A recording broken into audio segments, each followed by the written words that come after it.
Research into eye disease is very important because eye disease, sight loss and blindness affects so many people in the UK. Sight loss is not a rare disease. Sight loss and visual impairment affects roughly 2 million people in the UK. That's 2 million people who describe themselves as having their lives significantly affected by their inability to be able to see properly.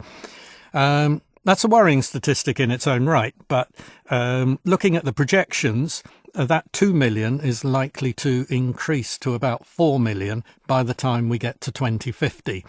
And that's due to an ageing population. Most people seem to passively accept that their sight will deteriorate with age. So as we have more and more people aged 65 plus in our community, the more sight loss there will be in that community. And there's also the effect of an increasing incidence of things like obesity and diabetes, which are also triggers for sight loss. They're poor diseases in their own right, but they have this impact into our ability to see. So we have an ageing population and one which is increasingly susceptible to these sight loss triggers like obesity and diabetes. That's why research is so fundamentally important. The low level of investment comes from two areas, I think, primarily. The first is sight loss is a bit of a double-edged coin, really. The good news is that the eye disease doesn't generally kill you. That's fantastic. But the bad news is because it doesn't kill you, it doesn't attract so much funding from the medical research community as it might, which is a tragedy, really, when we're talking about so many people affected. And I think listeners would be astonished to hear that sight loss, the thing that we fear second only to a diagnosis of cancer, only attracts 2% of total medical research funding in the UK. Surely the thing that we fear second only to a cancer diagnosis would attract more than 2%. You would think so, but that just isn't the case. And my job is to raise awareness of this situation, and in doing so try and raise money for increased investment into research into eye disease. What we can do is more of this kind of stuff, really, which is just raising awareness that, generally people won't be aware of how little money is spent on eye research. And as you've said, there's no, the charity doesn't receive any government funding at all. So the money that we invest in eye research is all raised from members of the public.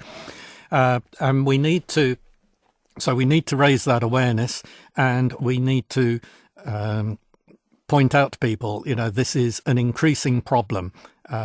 And indeed, the cost to the economy of not investing to overcome eye disease and sight loss is already estimated at £28 billion a year.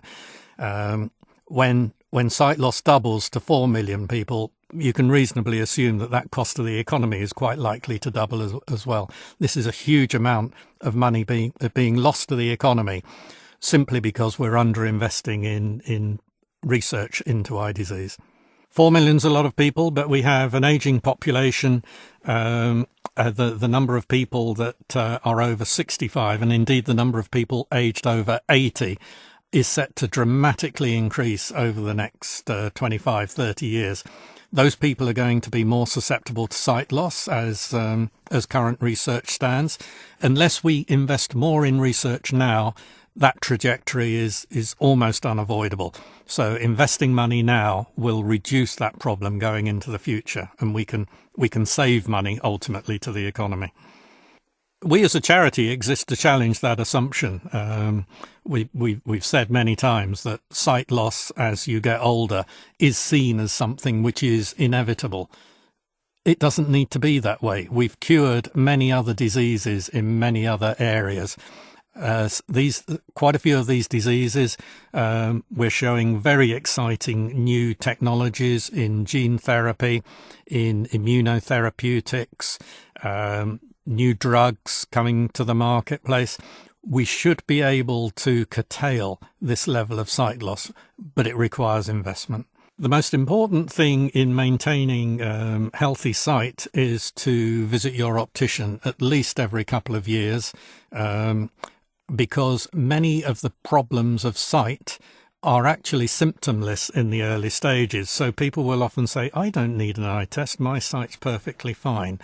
What they haven't realised perhaps is that there might be an underlying problem there which could be detected by a sight test, and early intervention gives the best results. Late intervention can quite often lead to blindness and what have you, so get the sight test done.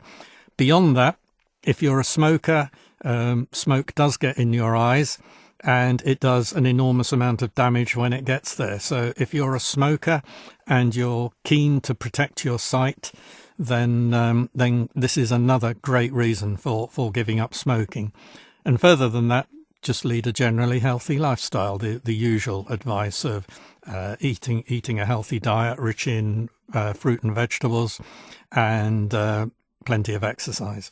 It can, but it's the clue's in the name. It's age-related macular degeneration. There are other forms of macular degeneration, but the most prevalent one is this age-related one, which tends to kick in with people aged over 55, 60, something like that.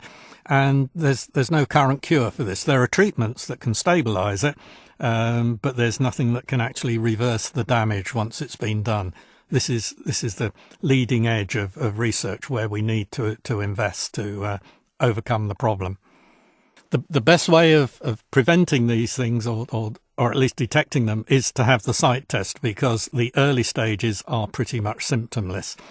With AMD, people tend to start commenting on a lack of ability to resolve colour or detail in the centre of their vision. So they find it difficult to read, but at that stage, it's already getting a little bit late to intervene. So I make my point again: a sight test is very important. Glaucoma is a deterioration in the optic nerve caused by excess pressure in the eye, and it is called the silent thief of sight for a very good reason, that it remains symptomless for a very long time. Again, it can be picked up with sight tests done in opticians. It's that test where they puff air into your eye, which people find a little bit strange, but it's a great way of diagnosing early stage glaucoma. Caught at that stage, there are some treatments which can benefit the patient, but left until it starts to produce symptoms, and those symptoms are then irreversible. Well, listeners can Google National Eye Research Centre, or just enter the term nerc-charity.org.uk.